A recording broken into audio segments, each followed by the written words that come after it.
저희가 13장 10절부터요. 저희가 같이 읽도록 하겠습니다. 제가 먼저 읽고 여러분들 읽고 번갈아 가면서 읽도록 하겠습니다. 제가 먼저 읽겠습니다. 제자들이 예수께 나와 이르되 어찌하여 그들에게 비유로 말씀하시나이까?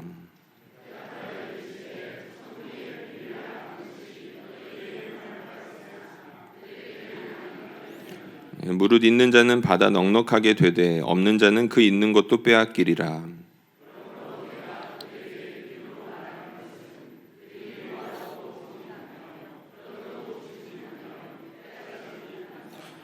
이사야의 예언이 그들에게 이루어졌으니 일렀으되 너희가 듣기는 들어도 깨닫지 못할 것이요 보기는 보아도 알지 못하리라.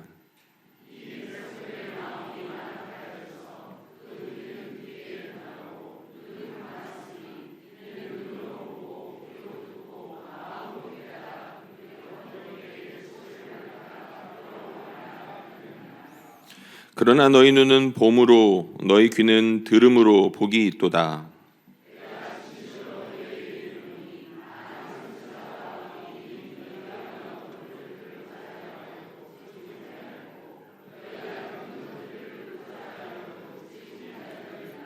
그런즉 씨 뿌리는 비유를 들으라.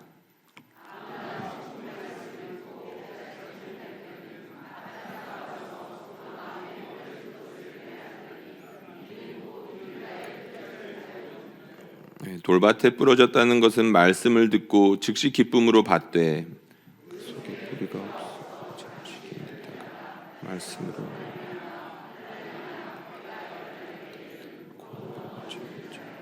가시떨기에 뿌려졌다는 것은 말씀을 들으나 세상의 염려와 재물의 유혹에 말씀이 막혀 결실하지 못하는 자요. 좋은 땅에 뿌려졌다는 것은 말씀을 듣고 깨닫는 자니 결실하여 어떤 것은 100배, 어떤 것은 60배, 어떤 것은 30배가 되느니라 하시더라. 아멘. 예, 감사합니다. 특별 새벽기도의 첫째 날을 이제 시작하고 이제 여러분들 자리를 지킴으로써 이미 승리했다라고 믿습니다. 여러분들 오늘 그림을 한번 좀 보여주시면 좋겠습니다. 여러분들 들어오시면서 색연필 하나씩 받으셨죠? 아마 일찍 들어오신 분들은 못 받으신 분들도 있을 텐데 나가실 때 꼭 하나씩 챙겨가시면 좋겠습니다. 작은 색연필 이렇게 한 통씩을 여러분들한테 드렸습니다. 저희가 한 달 감사 노트를 지금 저희가 쓰고 있는데 거기에 보면 5번의 컬러링 활동이 있습니다. 색연필 드린 거는 이 컬러링 활동을 하시라고 여러분들한테 일부러 드린 건데요. 옛날에 이렇게 색칠 공부라고 하죠. 요새는 이제 컬러링이라는 좀 멋진 그런 표현을 쓰는데 교회에서도 이제 색칠 기도 혹은 색칠 묵상이라는 영역이 좀 있습니다. 그래서 우리가 요 그림에다가 색칠을 하나씩 해나가면서 깊이 묵상하는 거고 색칠해 나가면서 우리가 기도할 수 있다는 겁니다. 한 달 감사 노트에 보시면 이 5번의 컬러링 활동이 있는데 하나같이 깊은 묵상을 담아서 그림들을 그려놨습니다. 저희 이제 설교자들이 하나씩 그 컬러링 주제들을 저희가 잡아가지고 이제 설교를 할 거고요.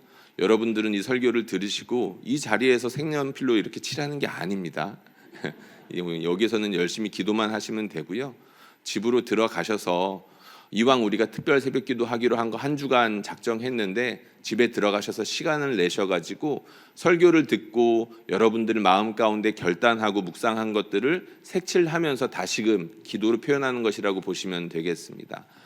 귀한 시간 됐으면 좋겠고 이렇게 우리가 한 주간 이 자리에 나와서 기도하고 집으로 돌아가서 다시금 말씀 붙들고 묵상하고 일상에서 그런 것들을 실천하고 할 때 하나님의 성령이 우리를 충만케 하실 것이라고 믿습니다.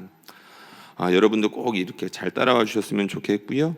오늘 말씀 제목은 감사를 방해하는 것들인데요. 그림 계속 보여주시면 좋겠어요. 이따가 또 계속 볼 건데 오늘 그림을 그리는 것에 이제 백명화 집사님이 이제 수고해 주셨어요. 워낙 고급 인력한테 부탁을 드려서 좀 죄송했는데 그림 자세히 보시면 아주 세밀하게 색칠을 명암 잘 넣어가지고 리얼하게 그려주셨습니다. 감사하고요. 아마 한 주 동안 이 색칠을 이렇게 본으로 여러분들한테 보여주면서 이렇게 하면 적당할 것 같습니다라고 예로 보여드릴 것 같습니다.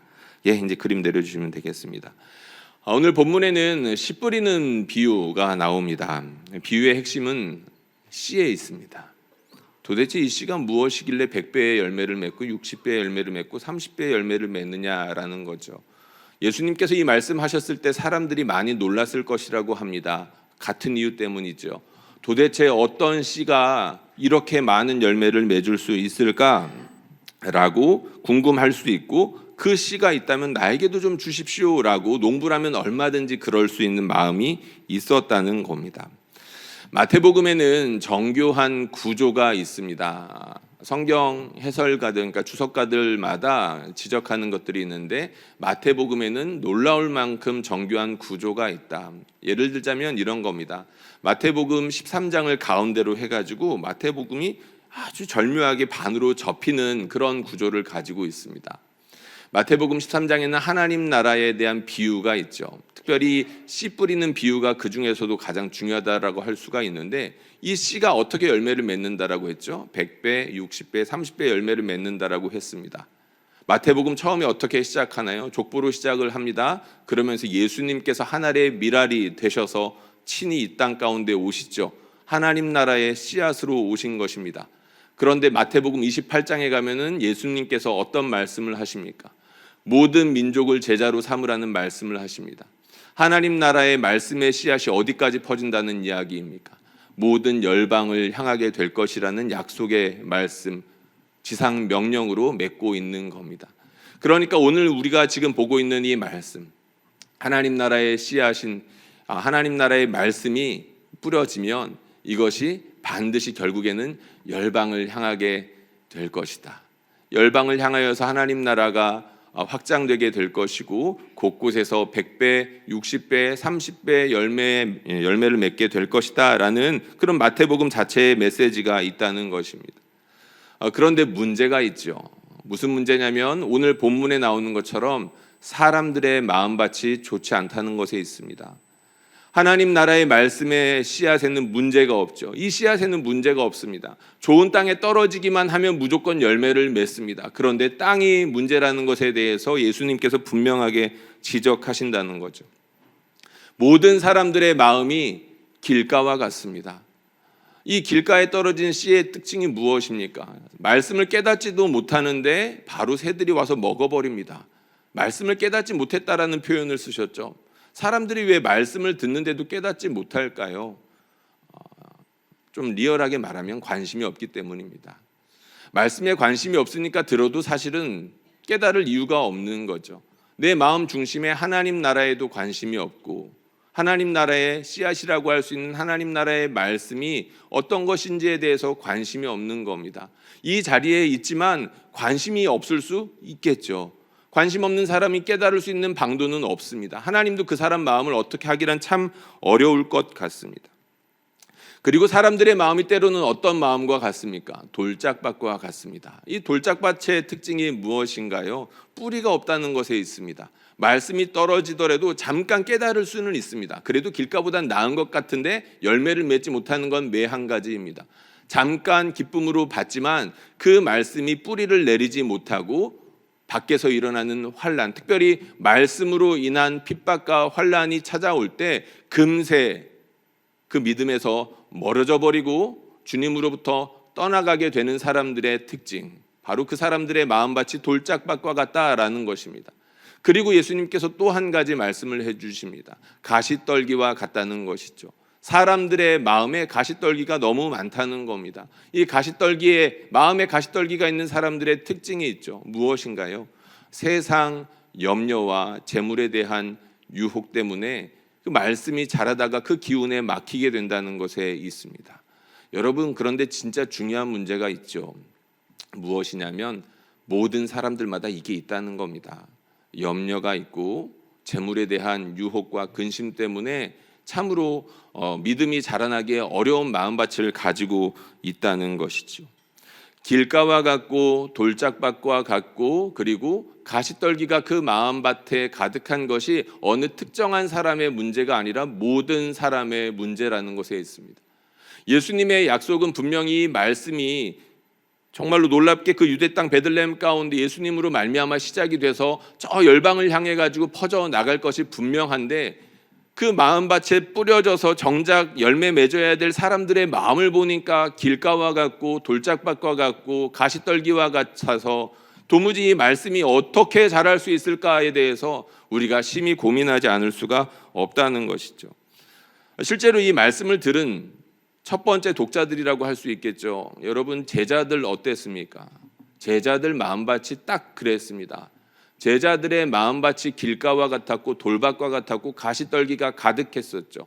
제자들의 삶, 예수님과 함께했던 그 공생애에서 제자들이 함께했던 삶을 돌아보면 금방 알 수 있습니다. 그들의 삶의 모습은 그야말로 엉망진창이었었습니다.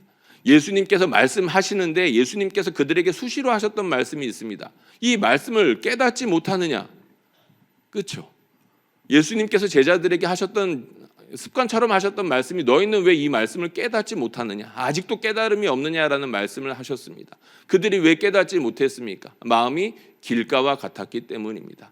그들이 잠깐 예수님의 능력으로 말미암아, 성령의 능력으로 말미암아 기뻐하기도 했었습니다. 여러분, 70인의 제자들이 예수님의 말씀을 듣고 사역을 갔다가 왔는데 굉장히 기뻐했던 거 기억나시죠? 그러나 그 제자들이 마지막에 결국엔 어떻게 됩니까? 다 흩어져 버리죠. 왜 그랬습니까? 그들의 마음이 돌밭과 같기 때문입니다. 잠깐 기뻐할 수는 있으나 그 말씀에 뿌리를 내리지 못하니까, 자신의 삶을 뿌리를 내리지 못하니까 잠깐 기쁨이 있다가도 핍박이 있으면 금방 다 흩어져 버리는 것입니다. 여러분, 제자들 중에 예수님을 돈 때문에 팔아버렸던 사람이 있었습니다.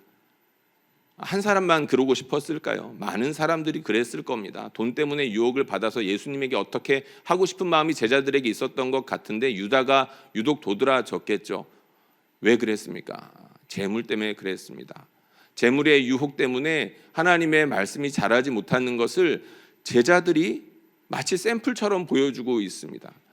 제자들의 모습을 보면 길가가 무엇이고 돌밭이 무엇이고 가시떨기가 마음에서 자란다는 것이 무엇인지를 제자들이 보여주고 있다는 겁니다. 참 아이러니죠. 제자들의 모습을 보면 예수님의 제자 훈련은 실패 같아 보였습니다. 그런데 오늘 말씀을 보면 예수님께서 그런 제자들을 향해서 놀라운 선언을 하시는 장면이 있습니다. 우리가 이 말씀 같이 한번 읽어보면 좋겠는데 6절 말씀입니다. 예수님이 보시기에서도 답답하고 정말 엉망진창인 것 같은 제자들을 향해서 예수님이 지금 이 말씀 하셨습니다. 같이 한번 소리내서 읽어볼까요? 시작.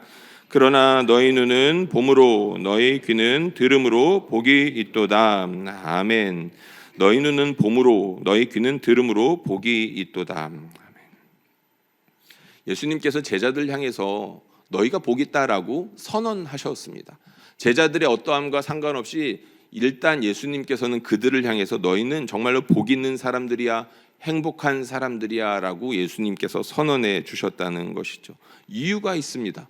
오늘 우리가 읽은 본문 말씀에 보면 11절에 보면 그 이유에 대해서 하나를 말씀해 주시는데, 천국의 비밀을 듣고 깨달을 수 있는 그 특별한 혜택이 너희에게 허락되었기 때문이다 라고 이야기하고 있습니다. 그들이 복된 이유는 그들의 어떠함에 있는 것이 아니죠. 하나님께서 그들을 선택해 주셔가지고 그들이 말씀을 듣고 깨달을 수 있는 은혜를 주셨다라는 겁니다. 그러니까 너네가 복 있다라고 말씀해 주셨다는 거죠. 그리고 우리가 방금 읽은 16절의 말씀, 예수님께서 이걸 조금 다르게 표현하시죠. 어떻게 표현하시냐면 너희는 보기 때문에 복이 있다. 너희는 듣기 때문에 복이 있다. 뭘 보고 뭘 듣습니까? 예수님을 보고 예수님의 말씀을 들을 수 있는 특별한 권리가 그들에게 주어졌다는 겁니다.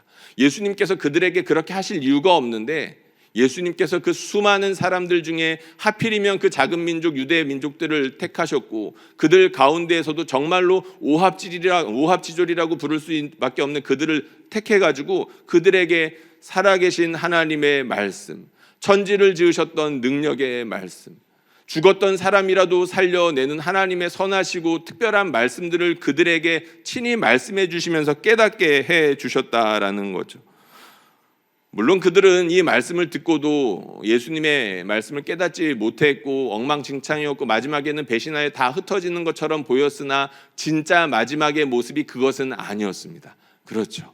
예수님의 말씀을 듣고 그들이 완전히 실패한 것처럼 보였으나 예수님의 죽음과 예수님의 부활과 예수님의 승천과 그로 인한 성령의 강림은 그들을 완전히 다른 사람으로 바꾸어 놓았습니다. 예수님께서 이 마태복음 13장 가운데에서 너희 눈은 복이 있다, 너희가 듣기 때문에 복이 있다, 너희가 참으로 복된 사람이다 라는 선언은 결국에는 어떻게 됐나요? 이루어졌습니다. 할렐루야. 하나님께서 이들을 향해서 너희가 정말로 복이 있다, 예수님이 너희가 복이 있다라고 하신 말씀이 정말로 이루어졌다라는 것입니다. 어떻게 그러한 일들이 가능했을까요? 여기서 우리가 이제 우리의 상상력을 동원해 볼 수가 있겠죠. 우리가 그동안 논리적으로 생각해 보려고 했는데 잘 안 되던 부분들이 있습니다. 뭐냐면 예수님의 죽음과 도대체 사람들의 마음밭의 관계는 무엇인가? 예수님이 죽으시고 부활하시고 그리고 성령을 보내주시는 과정 가운데서 사람의 마음 가운데서 어떤 일들이 일어난 건가요? 길가와 같고 돌밭과 같고 가시떨기가 잔뜩이었던 사람들의 마음이 갈아엎어지기 시작했던 것입니다. 누구보다도 이렇게 엉망진창이었던 사람들이 예수님이 보시기에도 깨닫지 못하는 사람들이었고 예수님을 배신하는 사람들이었지만 예수님의 그 죽음과 부활과 승천과 성령의 강림을 통하여서 사람들의 그 마음밭이 놀랍게 옥토와 같이 갈아엎어지는 역사가 있게 되었다는 것입니다. 예수님의 보혈이 그들의 마음으로 흘러 들어갔다는 것을 뜻하고 성령의 힘으로 말미암아 그 보혈이 그들 삶을 어떻게 뒤집어 갈아엎으시는지를 그들 스스로가 증인이 되어서 그야말로 예수님의 말씀처럼 열방을 향하여 하나님의 복음을 전하고 하나님의 나라가 열방에 임하게 하는 데 있어서 그들이 그야말로 교회의 초석들이 되기 시작했다라는 것입니다. 오늘 말씀 제목은 감사를 방해하는 것들입니다. 감사를 방해하는 것들. 오늘 그림을 다시 한번 좀 보여주시면 좋겠습니다. 오늘 그림을 보면 저 끝에, 저 위에 보면 하트가 있습니다. 한 사람이 그 하트, 우리 신앙생활의 핵심이고 예배의 핵심이라고 할 수 있는 이 감사를 붙잡기 위해서 그야말로 발버둥 치고 있습니다. 그런데 이게 너무 그림이 리얼해가지고 사실 보기에 좀 불편하신 분들도 있었을 겁니다. 저도 그랬습니다. 이 그림을 보는데 마음이 불편했습니다. 제 자신을 보는 것 같았기 때문이고 성도들을 괴롭히는 악한 손들이 마치 살아 움직이는 것처럼 보였기 때문입니다. 실제로 성도들의 이야기를 듣다 보면은 옆에서 봐도 감사할 게 너무 많은데 정말 멀쩡하게 보이고 하나님께서 주신 선물들이 이렇게 많은데 감사하지 못하고 염려와 욕심에 사로잡혀서 신앙생활이 점점 퍽퍽해지는 사람들을 봅니다. 여러분, 신앙생활이 메말랐다라는 것은 사실 모순되는 말입니다. 왜 그런가요? 신앙이란 성령에 의해서 붙들려 사는 사람을 뜻하기 때문입니다. 성령께서 신앙인들을 내버려 두지 않는다는 거죠. 예수님께서 성령과 관련하여 하신 말씀들 중에서 물로 비유하신 게 그렇게 많죠. 솟아나는 샘물과 같다라는 겁니다. 그렇기 때문에 믿음이 있는 사람들은 그 마음 중심에 하나님을 향한 감격이 있습니다. 감사는 우리 신앙의 액세서리 같은 것이 아닙니다. 예배의 핵심에 위치해 있고 우리 신앙생활의 핵심에 위치해 있습니다.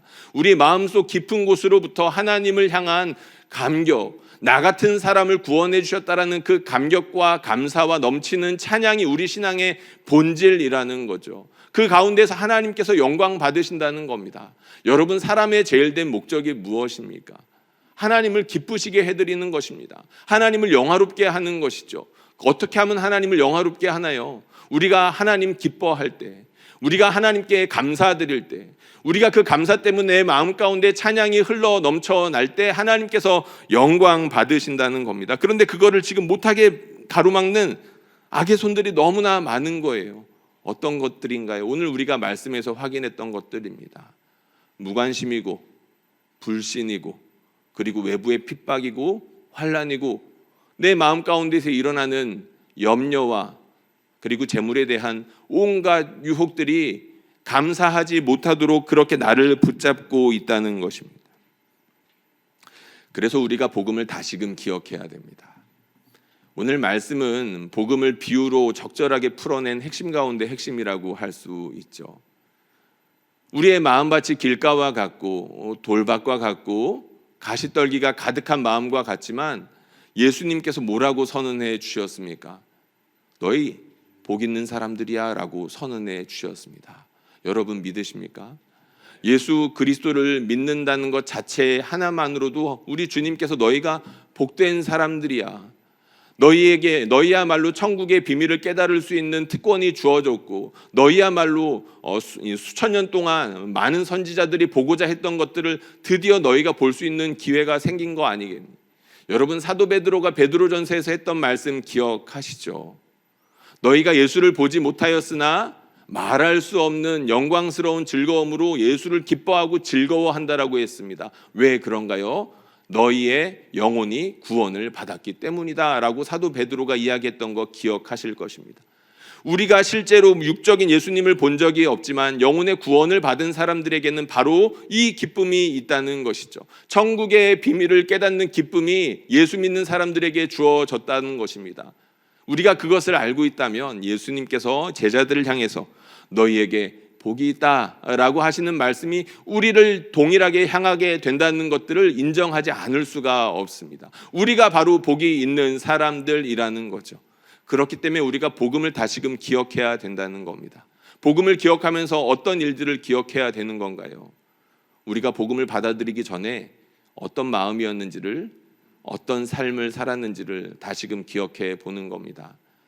제자훈련 계속해서 이제 진행하고 있는데, 제자훈련에 나오는 중요한 부분 중에 하나가 그거죠. 우리가 과거에 어떤 삶을 살았는지를 되돌아보는 것은 신앙생활에 굉장히 유익하다는 것입니다. 여러분들 예수 믿기 전에 여러분들의 마음이 어땠습니까? 여러분들의 마음이 길가였을 때, 돌밭이었을 때, 가시떨기가 잔뜩 끼어 있을 때, 그 마음을 따라서 살아갔을 때 어떤 열매가 맺혔습니까? 잠깐 생각해 보시죠. 저도 설교 준비하면서 제 마음과 그리고 그 마음을 따라서, 불신의 마음을 따라서 살아갔을 때의 모습을 생각해 봤습니다. 저는 지금은 이제 살이 많이 쪄가지고 둥글둥글해졌죠. 제 개인적인 느낌일 수도 있습니다. 예전에는 그런데 많이 그렇지 않았습니다. 날카로웠습니다. 실제로 마음이 그랬기 때문입니다. 많이 비판적이었습니다.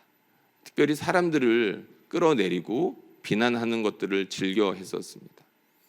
청년 시절에 그렇게 공동체 가운데에서 많이 분란도 일으켰던 것 같습니다.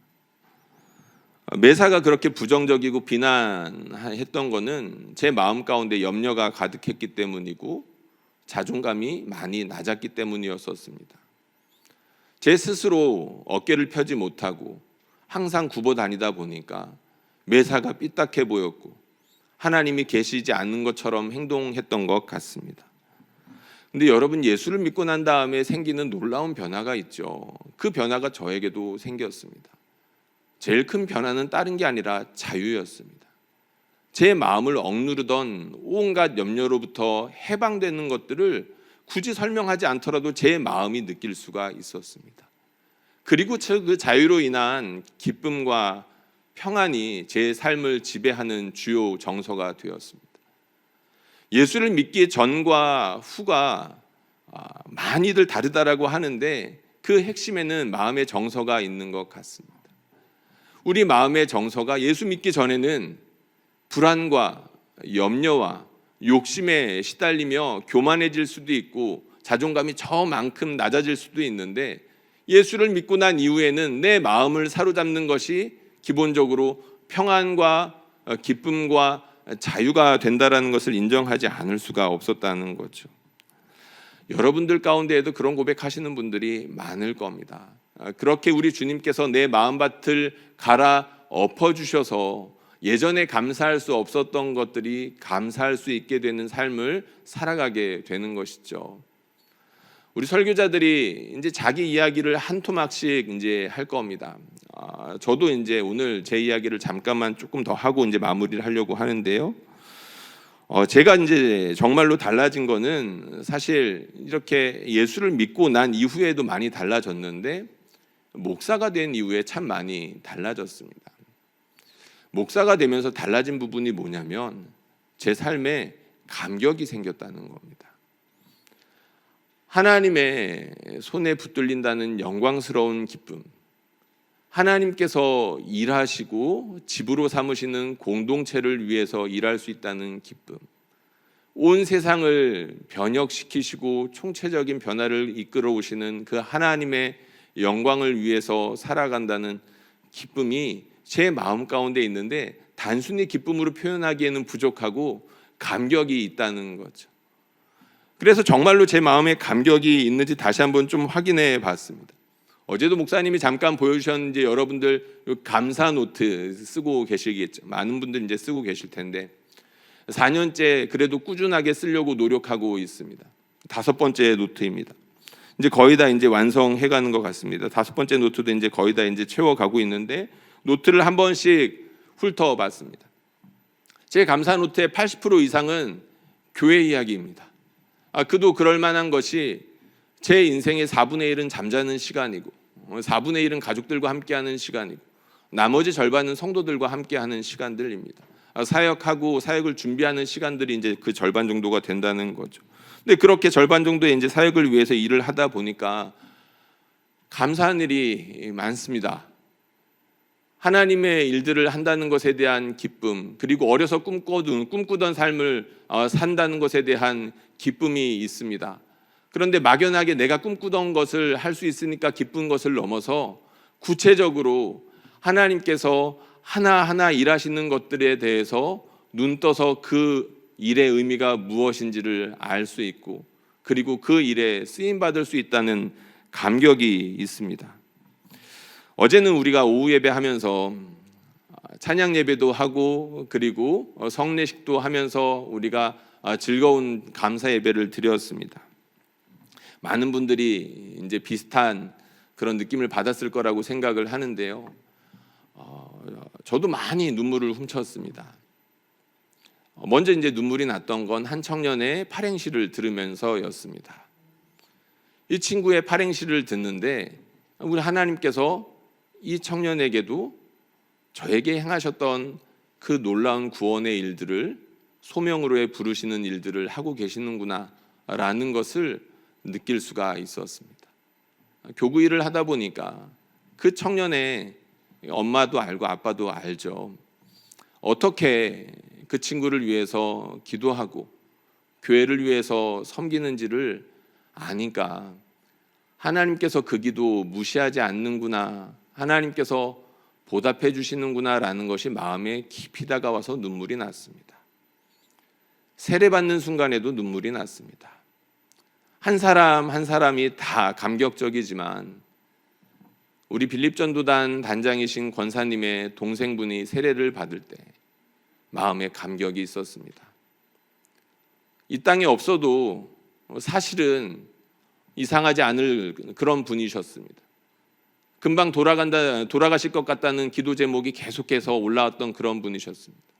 하나님께서 은혜를 베풀어 주셔서 살려주시고 육체적으로만 살려주신 것이 아니라 영혼의 구원을 이끄시는 모습들을 보며 감격하지 않을 수가 없었습니다.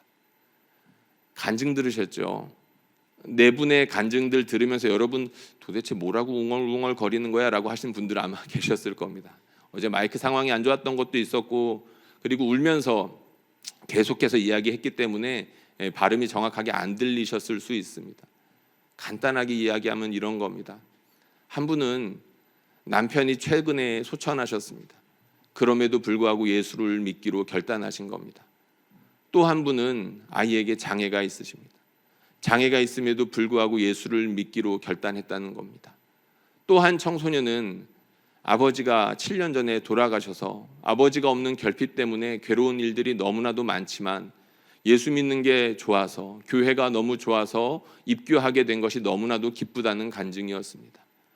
또 한 친구의 간증은 자기가 비록 학교에서 왕따를 당했지만 내가 그럼에도 불구하고 예수를 믿기로 결단하는 특별한 고백이 있었습니다.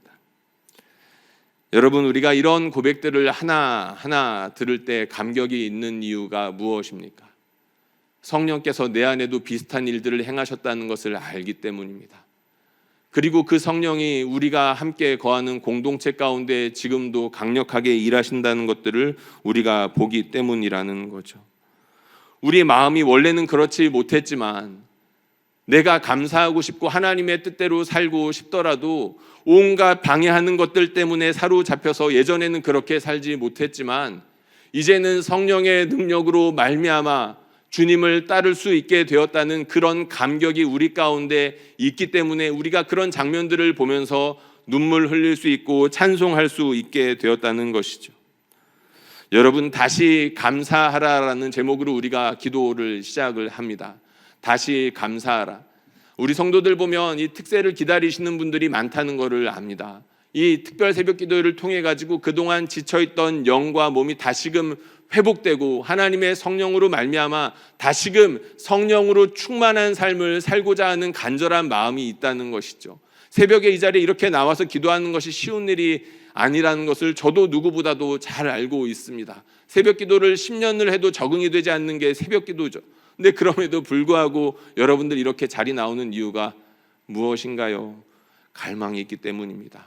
성령께서 우리를 부르셨기 때문이죠. 성령께서 우리 안에서 행하시는 역사가 어떤 것인지 맛보았기 때문에 그 간절한 소망을 따라서 기도하기 위해 자리에 나온 것 아니겠습니까?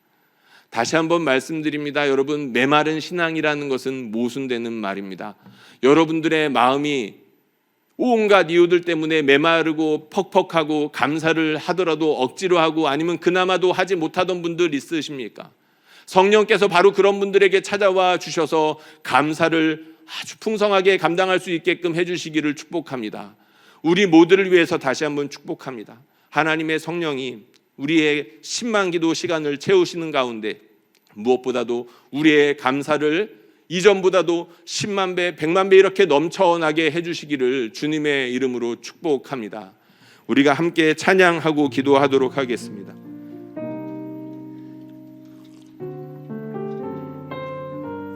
이 시간 찬양할 때 우리 주님의 죽음으로 일어난 특별한 일, 성령이 나에게 오셨다는 그 놀라운 복을 다시금 기억하고 하나님께 간구하는 시간이 되면 좋겠습니다.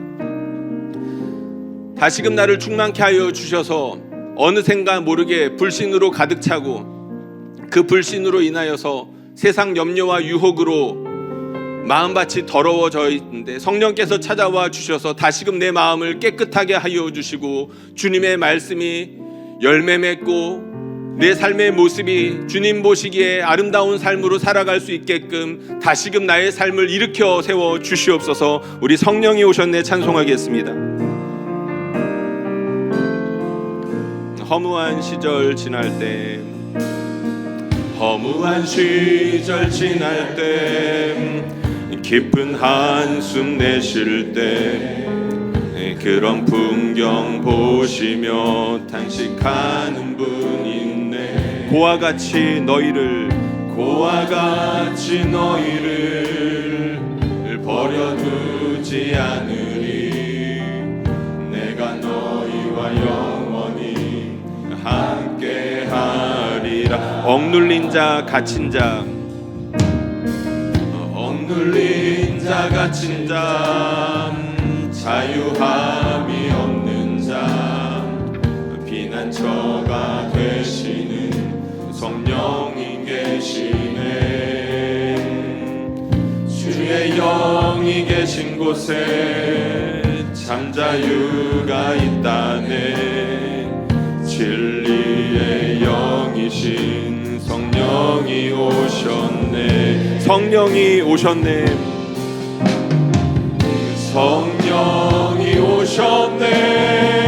성령이 오셨네. 내 주에 보내신 성령이 오셨네.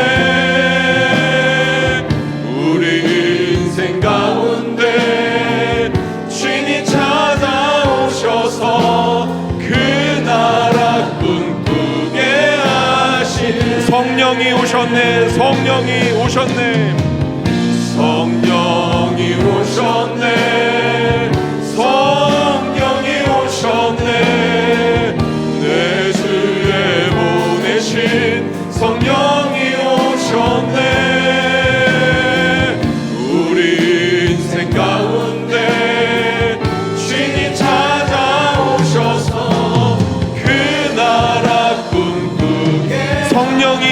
오셨네. 성령이 오셨네. 성령이 오셨네. 성령이 오셨네. 내 주의